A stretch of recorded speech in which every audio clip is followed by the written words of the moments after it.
I spent a major part of my life on the Konkan belt. You'd be surprised by the variety of spirits that walk around in those forests and villages. Some vengeful and some playful. Now you might wonder, Grandma, how can spirits be playful? So let me tell you about Aditya and his little forest adventure.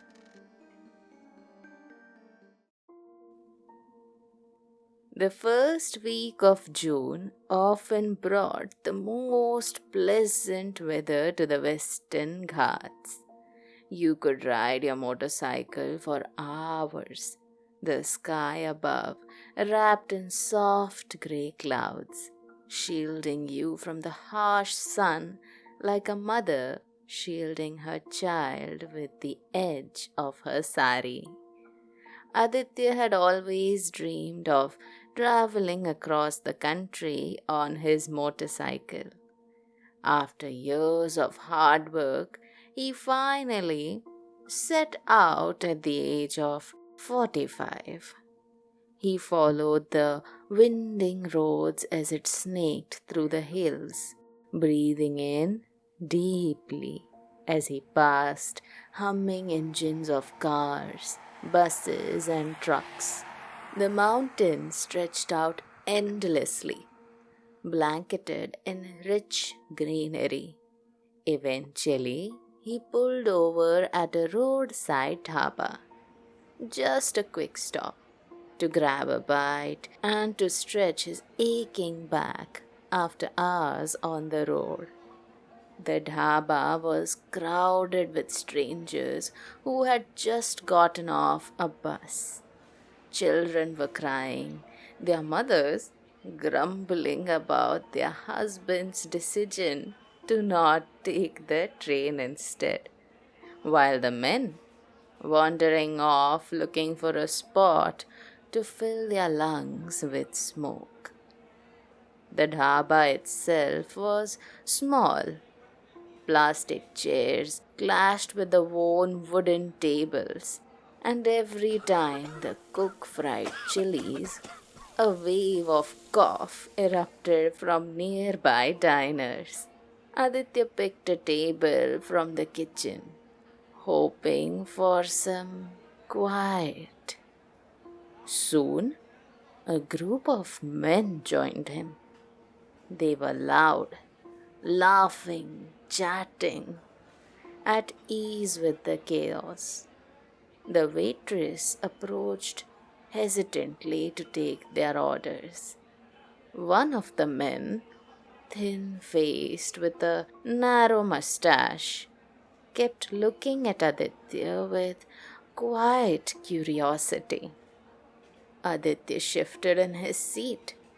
He wasn't entirely comfortable, but he had no other choice.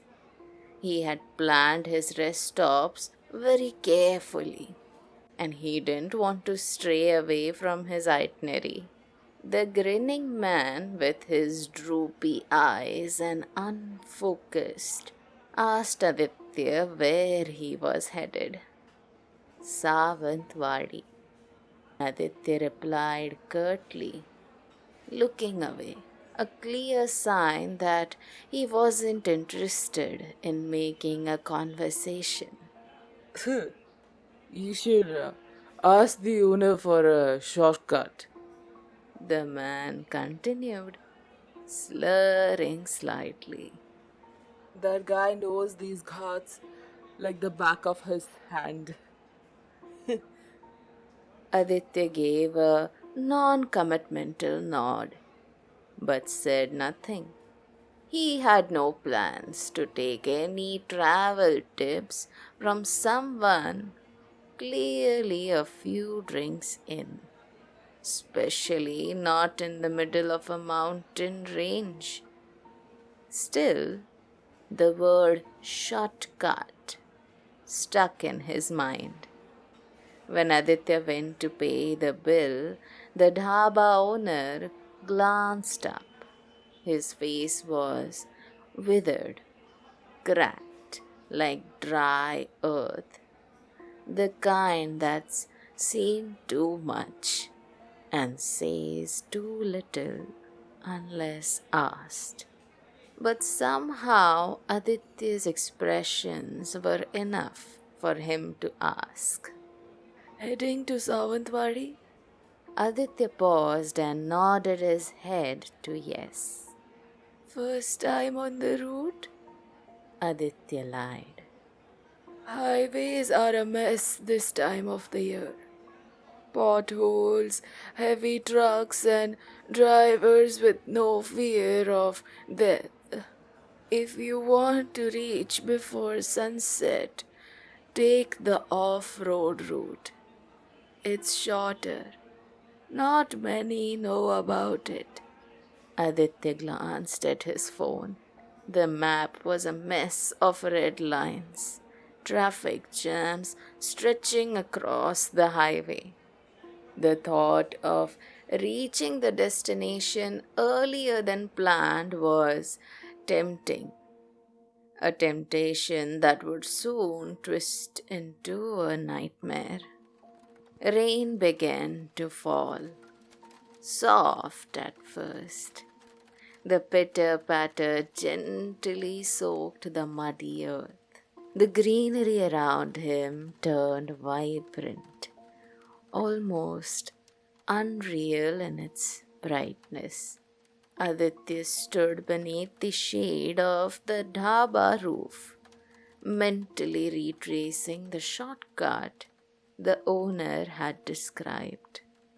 That's when the waitress, the same one who had served him earlier, approached him quietly. She didn't look at him in the eyes. Be careful of the Chakwa. Stay on the road. And don't turn if you hear your name. Before Aditya could ask her anything, she had already slipped away, disappearing into clatter of tables and shouting children. Just like the owner had said, the first turn came right after 366-kilometer milestone. Without hesitation, Aditya veered off, away from the roar of incoming traffic, and onto the narrow road that curled into the hills. The canopy of trees replaced the sky. Aditya was mesmerized. All of the nature he had missed in the city for so many years was right there, embracing him, showing him its powerful gust. The road less traveled didn't have a single bump or huddle. He saw a little girl wave at him from the roadside. Her smile was infectious.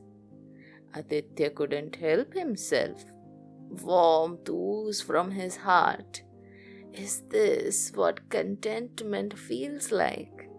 He wondered. A few minutes later, he passed a withered shrine, a small stone deity under a peepal tree, wrapped in red threads and smeared with vermilion. Someone had placed a marigold garland there, fresh and orange against the grey stone. A gentle gust carried the scent of wet earth and incense.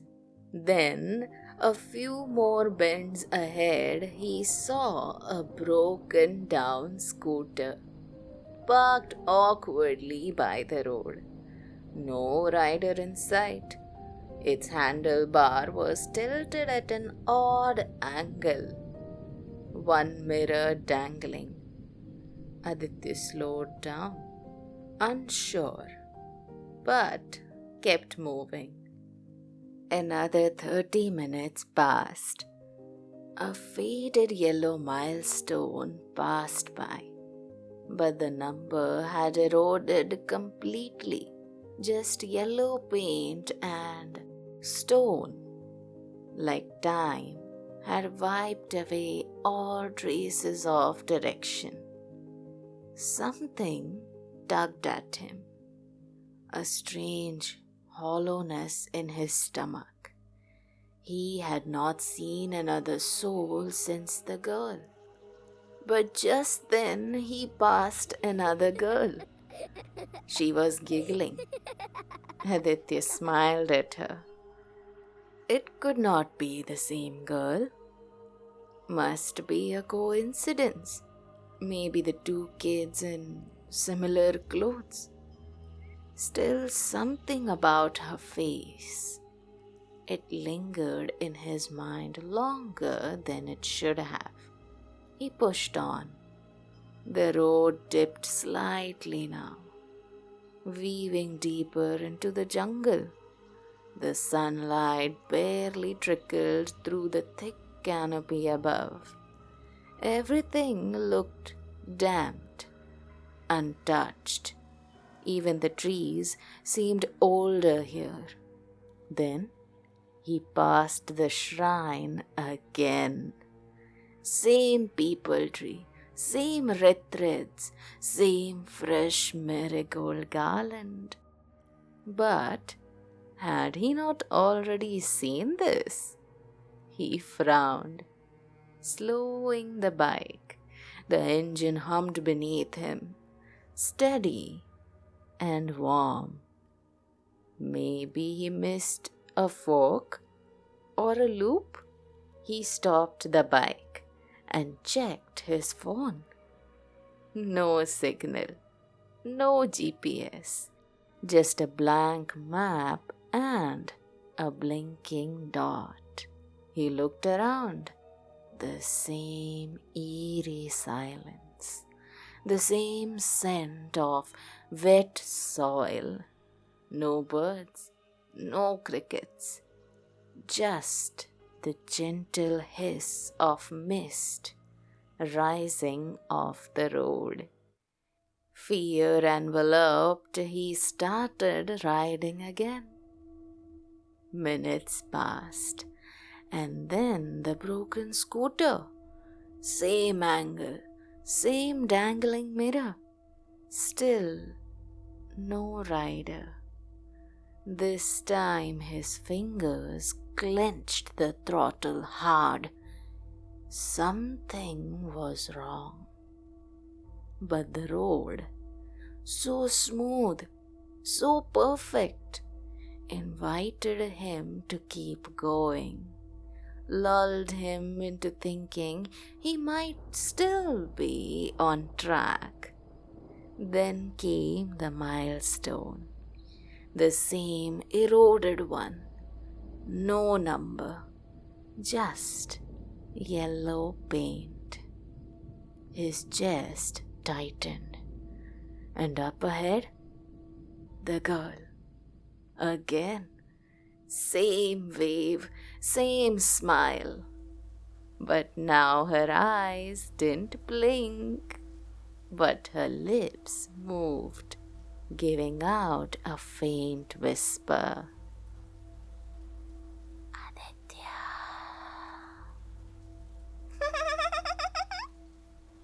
He turned sharply, then froze. The waitress's warning rang in his ears. Don't turn if you hear your name. But it was too late. The sky darkened instantly, as if someone had switched off the sun. Aditya revved the throttle, his heart pounding. Just one turn, one detour, anything to break the loop. The narrow road twisted between dense trees. The rain had turned the earth into slush. His bike skidded slightly with each bump. But he pressed forward. Then through the curtain of rain and hanging vines, he saw it. A bungalow. Large, old, and shrouded in gloom. The paint had long faded, the roof slightly carved in at the corner. Only the porch light was on, dim and flickering. From a distance, it looked like a place forgotten by time. But maybe, just maybe, it was a shelter. As Aditya drew closer, he noticed a figure standing at the gate. A woman. She was waving at him slowly, almost rhythmically. Her presence was oddly still in contrast to the storm around her. Encouraged by the idea of safety, Aditya parked the bike and approached the gate. It was rusted, tangled with weed, and creaked with each step. As he neared the woman, her expression didn't change. Then, without any warning, she screamed, loud, sharp, and right in his face. And just like that, she vanished. No footsteps, no rustle, nothing. Aditya stumbled back, his heart thudding in his chest. The scream still echoed in his ears. He didn't wait to understand what had just happened. He jumped back on his bike and rode through the mud, through the forest, through the storm. But the road didn't lead him out. It led him back. Back to the shrine, to the milestone with no number, to the smiling girl. Again and again and again, each loop drained him further. The landscape, once lush and beautiful, now felt suffocating. He couldn't cry, couldn't shout. All he could do was ride until his hands shook and his breath came in ragged bursts. The sound followed him. His name whispered repeatedly, Aditya, Aditya.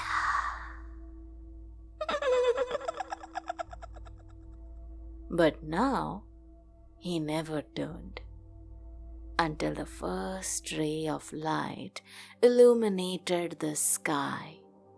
Real sunlight, soft gold, filtered through the trees. The road ahead shimmered like something reborn. On the side of the road stood a milestone. Savantwadi, 15 kilometers. Tears filled Aditya's eyes. He laughed, choked on it, and pressed the brakes.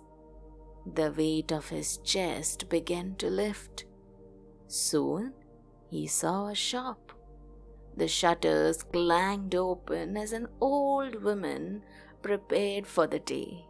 Aditya parked his bike and stumbled off, walking straight into the woman. He broke down. Tears, trembling hands, and all the words came tumbling out. The dhaba, the shortcut, the girl, the shrine, the bungalow, the loops, and the scream. The name calling out to him in the dark. The shopkeeper listened silently, her eyes narrowing slightly with each word. She didn't interrupt. When Aditya finally ran out of breath, the old lady said quietly, Chakwa, Aditya looked at her, confused. It is an old spirit, not evil, just mischievous. The Chakwa loves to confuse travelers, especially the ones traveling alone. It doesn't hurt you directly. It misleads you, shows you things, repeat moments until you lose your grip. Aditya whispered, why? Sometimes for fun, sometimes to keep you. It preys on the lost ones, people with heavy hearts, people who carry regrets or questions they never asked. Aditya stared at her silently. There are signs. You pass the same tree more than once. You see faces again and again. You hear your name when no one's around. That's the Chakwa playing with you. And the moment you turn back, it tightens the loop. Aditya sat down on the shop's dusty steps. He had not realized he was still shaking. Aditya looked up at the sky, now pale and soft with morning. The forest behind him still loomed, silent and watchful. But the road ahead, for the first time, felt real again.